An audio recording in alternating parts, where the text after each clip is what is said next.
जय गजानन, जय श्रीमन्नारायण, जय आदिशक्ति माता। दोस्तों, जेठ मास महात्म्य कथा अध्याय 8 तक श्रवण कर चुके हैं। आइए आज जेठ मास महात्म्य कथा अध्याय 9 को श्रवण करते हैं। दोस्तों, जैसा कि आप जानते हैं, आज जेठ के 9वें दिन बुधवार का दिन है। तो सबसे पहले हम सुनेंगे बुधवार की व्रत कथा। दोस्तों, बुधवार की कथा दीप से जागा भागे। जेठ मास में श्रद्धा और स्त्री के तप की कथा। आइए श्रवण करते हैं। गांव की दुखनी रूपा कई वर्षों पूर्व मध्य भारत के एक छोटे से गांव में रूपा नाम की स्त्री थी, उसका जीवन दुखों से भरा था। पति महीनों से बीमार था, घर में एक दाना न था और लोगों ने उसे अपशकुनी कहना शुरू कर दिया था। परंतु रूपा ने हार नहीं मानी थी। वह हर बुधवार को उपवास करती, गौरी माँ का व्रत रखती, उसके पति की आयु बढ़े और उसके घर में फिर से उजाला आ गया। जेठ मास की विशेष रात्रि। एक बार जेठ मास का पहला बुधवार आया। सारा गांव पूजा में व्यस्त था, पर रूपा के घर में न दीपक था न दीप। सी रात वह अकेले नदी के किनारे बैठी आंसुओं में डूबी हुई गौरी माँ से प्रार्थना कर रही थी। तभी एक तेज प्रकाश दिखाई दिया। प्रकाश में एक वृद्धा आई। सादे वस्त्र, चांदी से चमकते बाल और आंखों में अद्भुत तेज। वृद्धा का रहस्य बोली, बेटी तू क्यों रोती है? तेरा व्रत सुन लिया गया है। आज रात का दीपक तुझे तेरे भाग्य का द्वारा लिखा जाएगा। रूपा बोली, माँ मेरे पास ना सोना है ना मिट्टी का दिया, क्या मैं दीपक भी नहीं जला सकती? वृद्धा मुस्कुराई, तू दीपक बना, अपने आंसुओं से घी कर और अपने विश्वास को बाती बना। फिर देख, यह जेठ का बुधवार तुझे जीवन का नया आरंभ देगा। वह वृद्धा फिर अदृश्य हो गई। व्रत, दीप और दिव्य रात। रूपा ने अपने आंसुओं से मिट्टी गीली की, गौशाला से थोड़ी गाय की घी निकाली, कपड़े की बाती बनाई और मंदिर में शिव गौरी के सामने दीपक जलाया। वह पूरी रात दीपक के सामने बैठी रही। कई बार लौ डगमगाई, पर उसने आंखें बंद कर बस इतना कहा, मुझे कुछ नहीं चाहिए प्रभु, बस मुझे छोड़ो मत। प्रभात में चमत्कार हुआ। सुबह हुई। रूपा के पति की आंखें खुली। जिस व्यक्ति को 3 महीने से ज्वर ने जकड़ रखा था, वह स्वयं उठकर बोला, रूपा मुझे बहुत हल्का लग रहा है, जैसे किसी ने जीवन की लौ फिर से जला दी। तभी द्वार पर एक घोड़ा और रथ आया। एक अमीर व्यापारी उतरा और बोला, क्या यह श्री श्यामल है? उन्होंने हमारे कारखानों में लेखाकार की आवश्यकता है। रूपा के पति श्यामल को न केवल नौकरी मिली, बल्कि कुछ ही महीनों में वे गांव के प्रतिष्ठित नागरिक बन गए। रूपा का दायित्व। अब रूपा ने संकल्प लिया, हर बुधवार को एक दीपक स्वयं बनाऊंगी और 10 निर्धन स्त्रियों को दीप दान करूंगी। वह कहा करती, यदि मन में विश्वास हो तो दीपक केवल मिट्टी नहीं, भाग्य का सोना बन जाता है। धीरे धीरे यह परंपरा पूरे क्षेत्र में फैल गई। जेठ मास का बुधवार स्त्रियों का विशेष पुण्य दिवस बन गया। दोस्तों, कथा से हमें सीख मिलती है, स्त्री जब श्रद्धा और धैर्य से गृहस्थ धर्म निभाती है तो ईश्वर स्वयं उसके सामने दीपक से भाग्य जगा देते हैं। जेठ मास का बुधवार शिव गौरी का व्रत और दीपदान से केवल कर्म नहीं, अदृश्य शक्ति का संचार के साधन है। दोस्तों, अब आइए श्रवण करते हैं जेठ महात्म्य की कथा। दोस्तों, जेठ मास का महत्व हिंदू धर्म में वर्णित उन विशेष महीनों में से एक है जिसका आध्यात्मिक, पौराणिक और धार्मिक दृष्टिकोण से बड़ा महत्व है। जेठ मास हिंदू पंचांग के अनुसार बैसाख के बाद आषाढ़ से पहले आता है। मई जून के बीच यह मास विशेषकर धर्म, सेवा और सूर्य की पूजा के लिए उत्तम माना जाता है। यह जेठ मास के महत्व महात्म्य के कुछ मुख्य दान सेवा हैं जिन्हें करने से अनंत गुना फल की प्राप्ति होती है। नंबर 1, जल सेवा और प्यासे को पानी पिलाने का पुण्य। जेठ माह में गर्मी बहुत तीव्र होती है। इस महीने में प्यासे को जल पिलाना, प्याऊ लगवाना, जल सेवा करना अति पुण्यदायी माना जाता है। दोस्तों, पद्म पुराण और स्कंद पुराण में जल दान को श्रेष्ठ दान बताया गया है। जेठ मास में जल से सेवा करना स्वर्ग के द्वार खोलता है। नंबर 2, सूर्य देव की उपासना। इस महीने में सूर्य नारायण की पूजा करना विशेष फलदायी माना जाता है। प्रातः काल सूर्य को जल अर्पित करना स्वास्थ्य और आध्यात्मिक लाभ देता है।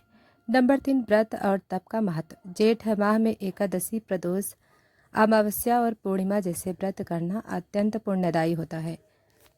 तपस्या करने वाले साधक भक्त के लिए यह महीना आत्मशुद्धि का काल माना जाता है। नंबर 4, धार्मिक स्नान और तीर्थ यात्रा। गंगा, यमुना, नर्मदा, सरयू आदि पवित्र नदियों में स्नान करने से पापों का नाश होता है। कई लोग इस मास में तीर्थ यात्रा भी करते हैं। दोस्तों, जेठ माह में धार्मिक कथा, पुराणों का श्रवण और सत्संग करना आत्मा को शुद्धि प्रदान करता है और मन को शांति प्रदान करता है। यदि आप चाहें तो जेठ महीने में पौराणिक कथा, महात्म्य, पद्म पुराण से महात्म्य कथा को श्रवण करना चाहिए। दोस्तों, वट सावित्री व्रत ज्येष्ठ माह पूर्णिमा के दिन मनाया जाता है। वट सावित्री व्रत स्कंद पुराण में वर्णित है। यह व्रत सुहागिन स्त्रियां अपने पति की लंबी आयु और सुख समृद्धि के लिए रखती हैं। इस दिन वट वृक्ष, बरगद का पेड़ की पूजा की जाती है, क्योंकि ऐसी मान्यता है कि वट वृक्ष में त्रिदेव ब्रह्मा, विष्णु, महेश का वास होता है और देवी सावित्री ने इसी वृक्ष के नीचे यमराज से अपने पति सत्यवान के प्राण वापस लाए थे। नंबर 3, गंगा दशहरा। गंगा दशहरा ज्येष्ठ मास के शुक्ल पक्ष की दशमी तिथि को गंगा दशहरा मनाया जाता है। स्कंद पुराण और अन्य पुराणों में इन दिन गंगा स्नान का विशेष महत्व बताया गया है। माना जाता है कि इसी दिन माँ गंगा धरती पर अवतरित हुई थीं। इस दिन गंगा माँ स्नान करने से सभी पापों का नाश होता है और व्यक्ति को मोक्ष की प्राप्ति होती है। निर्जला एकादशी। यह एकादशी भी ज्येष्ठ मास के शुक्ल पक्ष में आती है और इसे सभी एकादशियों में सबसे कठोर और फलदायी माना जाता है। स्कंद पुराण में कहा गया है कि जो व्यक्ति इस दिन बिना अन्न जल व्रत रखता है उसे वर्ष भर की सभी एकादशियों का पुण्य प्राप्त होता है। यह व्रत शारीरिक संयम और आध्यात्मिक शुद्धि का प्रतीक है। दिनचर्या और आहार। स्कंद पुराण में ज्येष्ठ मास के दौरान कुछ विशेष दिनचर्या का पालन करने की सलाह दी जाती है, जैसे सूर्योदय से पहले उठना, स्नान करना और सूर्य को अर्घ्य देना। साथ ही दिन में सोने से बचने और हल्का व तरल भोजन ग्रहण करने का भी उल्लेख है, ताकि शरीर को गर्मी के प्रकोप से बचाया जा सके। संक्षेप में, स्कंद पुराण ज्येष्ठ मास को केवल गर्मी का महीना नहीं बल्कि आध्यात्मिक विकास और दान पुण्य के लिए एक महत्वपूर्ण अवसर मानता है। यह सिखाता है कि विपरीत परिस्थितियों में भी धैर्य और धर्म का पालन करना चाहिए। खासकर जल जैसे अनमोल संसाधन के प्रति सचेत रहना चाहिए। तो अब आइए सुनते हैं जेठ महीने की एक सुंदर कहानी। जेठ का महीना था और आसमान से मानो आग बरस रही थी। गांव के तालाब सूख चुके थे और नदी भी बस एक पतली धारा बनकर रह गई थी। खेतों में दरारें पड़ चुकी थीं और हर कोई बस इंद्रदेव से एक बूंद बारिश की उम्मीद कर रहा था। इस साल गर्मी इतनी प्रचंड थी कि जानवर भी परेशान थे और गांव में लोग दोपहर होते ही अपने घरों में घुस जाते थे। गांव के एक छोटे से किसान रघुनाथ के पास बस एक ही बैलगाड़ी और एक छोटा सा खेत था। उसकी सारी जिम्मेदारी अपनी अगली फसल पर टिकी थी, लेकिन पानी की कमी से वह हताश था। रघुनाथ बाकी किसान की तरह हार मानने वाला नहीं था। वह जानता था कि इस भीषण गर्मी में अगर कोई रास्ता नहीं निकलता तो भूखों मरना पड़ेगा। एक दिन रघुनाथ अपने खेत में घूम रहा था और सूखे पौधों को देखकर उदास था।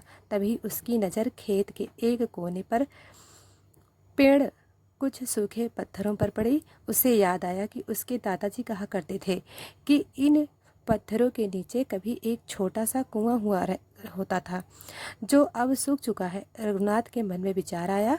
उसने अगले ही दिन सुबह उठकर फावड़ा और रस्सी ली और उन पत्थरों को हटाने लगा। यह काम आसान नहीं था। जेठ की धूप में पसीना बहाते हुए उसने पत्थरों को हटाया और नीचे दबी सूखी मिट्टी को खोदना शुरू किया। गांव के लोग देखकर हंसते थे। रघुनाथ पागल हो गया है, जहाँ पानी नहीं वहाँ कुआं खोद रहा है। पर रघुनाथ ने किसी की ना सुनी। वह जानता था कि अगर कोशिश नहीं करेगा तो कुछ नहीं बदलेगा। 3 दिन तक लगातार मेहनत करने के बाद उसे जमीन में कुछ नमी महसूस हुई। उसकी उम्मीद जग उठी और उसने और तेजी से खोदना शुरू किया। आखिर चौथे दिन एक छोटी सी जगह से पानी की एक पतली धारा निकल पड़ी। रघुनाथ की आंखों में खुशी भर आई। उसने धीरे धीरे उस जगह को और गहरा किया और कुछ ही दिनों में वहाँ एक छोटा सा कुआं बना दिया, जिसमें थोड़ा पानी जमा होने लगा। यह पानी इतना नहीं था कि पूरे खेत की सिंचाई हो सके, लेकिन इतना जरूर था कि वह अपने और अपने परिवार की प्यास बुझा सके और कुछ छोटे पौधों को बचा सके। गांव वालों ने जब रघुनाथ के कुएं को देखा तो वे हैरान रह गए। उनकी हंसी अब प्रशंसा में बदल गई। रघुनाथ ने उन्हें समझाया, जेठ की गर्मी हमें यह सिखाती है कि जब परिस्थितियां सबसे कठिन हों तब भी हमें हिम्मत नहीं हारनी चाहिए। समस्या को कोसने के बजाय हमें समाधान खोजना चाहिए। रघुनाथ की सूझबूझ और मेहनत ने उसे और उसके परिवार को उस भीषण गर्मी में सहारा दिया। उसकी कहानी गांव में एक मिसाल बन गई। कैसे जेठ का महीना हमें अपनी सीमाओं को धकेलने और विपरीत परिस्थितियों में भी रास्ता खोजने के लिए प्रेरित करता है। दोस्तों, यह कहानी हमें दर्शाती है कि जेठ का महीना सिर्फ गर्मी और कठिनाई का नहीं, बल्कि धैर्य, दृढ़ संकल्प और नवाचार का भी महीना हो सकता है। दोस्तों, अब आइए श्रवण करते हैं ज्येष्ठ महात्म्य, जल दान का पुण्य फल। प्राचीन काल में एक धर्मपरायण राजा थे जिनका नाम धर्मकेतु था। वे अपनी प्रजा के प्रति बहुत दयालु थे और धर्म के मार्ग पर चलते थे। उनके राज्य में कभी कोई दुखी नहीं रहता। राजा धर्मकेतु की कोई संतान नहीं थी, जिससे वे चिंतित रहते थे। उन्होंने कई यज्ञ और अनुष्ठान किए, लेकिन कोई फल नहीं मिला। एक दिन राजा अपने राज्य में भ्रमण कर रहे थे। ज्येष्ठ का महीना था और प्रचंड गर्मी पड़ रही थी। उन्होंने देखा कि एक वृद्ध व्यक्ति प्यास से व्याकुल होकर जमीन पर गिर पड़ा था। राजा ने तुरंत अपने सेवक को आदेश दिया कि उसे पानी पिलाया जाए। जैसे ही वृद्ध व्यक्ति ने पानी पिया, उसके चेहरे पर संतोष का भाव आ गया।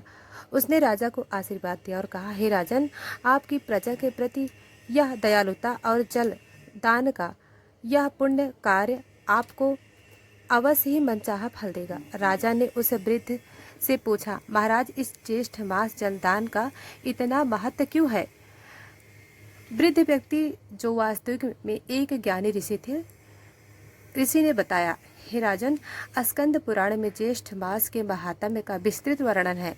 इस महीने में सूर्य अपने सबसे उग्र रूप में होता है, जिससे धरती पर जल की कमी हो जाती है और सभी प्राणी जल के लिए तरसते हैं। ऐसे समय में जलदान सबसे बड़ा पुण्य कार्य माना जाता है। जो व्यक्ति प्यासे को पानी पिलाता है, उसे असंख्य यज्ञों का फल मिलता है। ऋषि ने आगे बताया, जो व्यक्ति इस महीने में प्याऊ लगवाता है, कुएं खुदवाता है या किसी भी रूप में जल की व्यवस्था कराता है, उसे भगवान विष्णु की विशेष कृपा प्राप्त होती है। यह दान न केवल वर्तमान जीवन में सुख समृद्धि देता है, बल्कि परलोक में भी मोक्ष का मार्ग प्रशस्त करता है। जो व्यक्ति इस महीने में निर्जला एकादशी का व्रत करता है, उसे सभी पापों का नाश हो जाता है और उसे मुक्ति मिलती है। ऋषि ने एक कथा भी सुनाई। एक बार एक गरीब लड़का था। ज्येष्ठ मास में वह लकड़ियाँ काटने जंगल गया। उसे रास्ते में एक प्यासा कुत्ता मिला। लकड़हारे के पास सिर्फ थोड़ा सा पानी था, जो उसने स्वयं के लिए रखा था, लेकिन उसने बिना कुछ सोचे वह पानी कुत्ते को पिला दिया। उस छोटे से जलदान के कारण उसे अगले जन्म में एक धनी और पुण्यात्मा राजा के रूप में जन्म मिला। यह सुनकर राजा धर्मकेतु अत्यंत प्रभावित हुए। उन्होंने तुरंत अपने राज्य में जगह जगह प्याऊ लगवाने, कुएं खुदवाने, तालाबों को गहरा करवाने का आदेश दिया। स्वयं भी हर प्यासे को पानी पिलाने का व्रत लिया। उनके इन पुण्य कार्यों से प्रसन्न होकर भगवान विष्णु ने उन्हें दर्शन दिए और आशीर्वाद दिया कि उन्हें एक धर्मात्मा और यशस्वी पुत्र प्राप्त होगा। समय आने पर राजा धर्मकेतु के एक पुत्र की प्राप्ति हुई, जिसने बड़ा होकर अपने पिता के समान धर्म का पालन किया और में सुख शांति स्थापित की। इस प्रकार ज्येष्ठ मास में किए गए जलदान और धर्म कर्म ने राजा के जीवन में खुशहाली ला दी। दोस्तों, यह कथा हमें बताती है कि ज्येष्ठ महीने में जब गर्मी चरम पर होती है तो जल का महत्व अधिक बढ़ जाता है। इस महीने में जल का दान करना, प्याऊ लगवाना और जल संरक्षण का के उपाय करना सबसे पुण्य माना जाता है, जिससे न केवल भौतिक सुख मिलते हैं बल्कि आध्यात्मिक लाभ भी प्राप्त होता है। यह कथा हमें सिखाती है कि भीषण गर्मी में हमें उन लोगों और जीवों के प्रति अधिक संवेदनशील होना चाहिए जिन्हें पानी की आवश्यकता है।